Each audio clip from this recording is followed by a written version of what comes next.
It starts quietly. You sit down to rest, and within seconds, something in you starts keeping score. Not loudly, not with panic, just a low hum in the back of your mind that whispers, "You haven't earned this yet." So you get back up. You find something to do, a dish that could wait, an email that could wait, anything that lets you feel useful again, because useful feels safer than still. This isn't laziness. This isn't a time management problem. This is something older than your to-do list. Think about the last time you actually rested, really rested. No phone in hand, no half-finished task sitting in the back of your mind. If you're struggling to remember, that's not a coincidence. For a lot of people, true rest isn't rare because there's no time for it.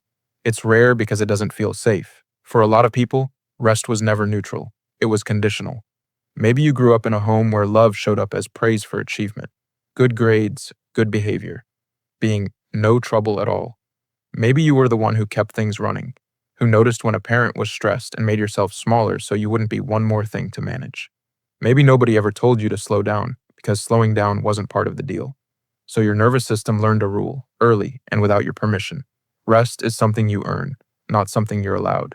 And once that rule is written, it doesn't stay in childhood. It grows up with you. It follows you into your first job, where you're the one who stays late without being asked. It follows you into friendships, where you're the one who checks in on everyone else and rarely says you're struggling. It follows you into relationships, where being low maintenance starts to feel like a requirement instead of a preference. Every arena of your life quietly absorbs the same rule. Prove you deserve to be here, then maybe you can exhale. Here's the mechanism behind it. When you've spent years associating your worth with output, your brain builds a shortcut between doing and being okay. Productivity starts to regulate your nervous system. Every task you finish gives you a small hit of safety, not satisfaction, safety. Because if you're doing, you're proving something. And if you're proving something, you're less likely to be criticized, abandoned, or seen as a burden. Stillness removes that proof. And without proof, the old fear creeps back in. What if I'm only valuable because of what I do? This is why so many people describe rest as almost physically uncomfortable, not just unfamiliar. Your shoulders tense. Your mind starts scanning for something unfinished. It's not in your head. It's your nervous system doing exactly what it was trained to do, treating unstructured time as a gap that needs to be filled before something goes wrong. That's why rest doesn't feel peaceful for so many high-functioning people. It feels exposed. There's a name for this in the research on stress and self-worth: contingent self-esteem, a sense of value that depends entirely on performance. When your self-esteem is contingent, every unproductive hour registers on some level as a small threat. Not because you consciously believe you're worthless when you're not producing, but because your body was trained long ago to treat stillness as risk. You can see this pattern everywhere once you know what you're looking for. It's the person who takes on more work right after finishing a big project, because sitting with the accomplishment feels unbearable. It's the person who feels a flicker of anxiety on a slow Sunday, not because anything is wrong, but because nothing is happening. And nothing happening means nothing to hide behind.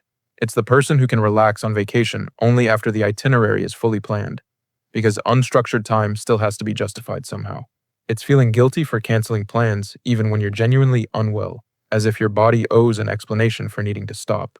It's the friend who says, "I'm fine, just busy," as if busy were an achievement instead of a symptom.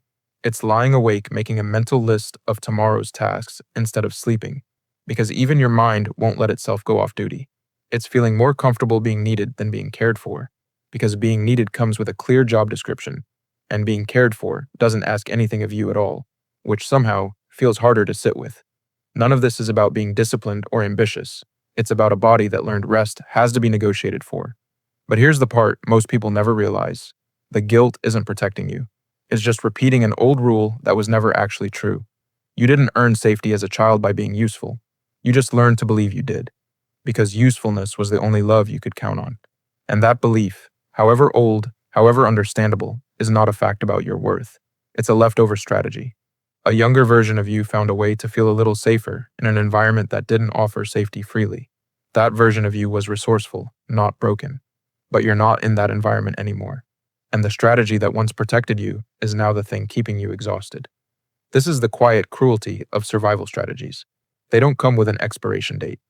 They just keep running, long after the danger that created them has passed, because your nervous system isn't checking the calendar. It's checking for the same old signals. And stillness, to a system trained this way, still reads as one of them. Rest isn't a reward you unlock after enough output. Rest is maintenance. It's what allows you to keep functioning at all, physically, emotionally, cognitively. Athletes don't see recovery as a break from training.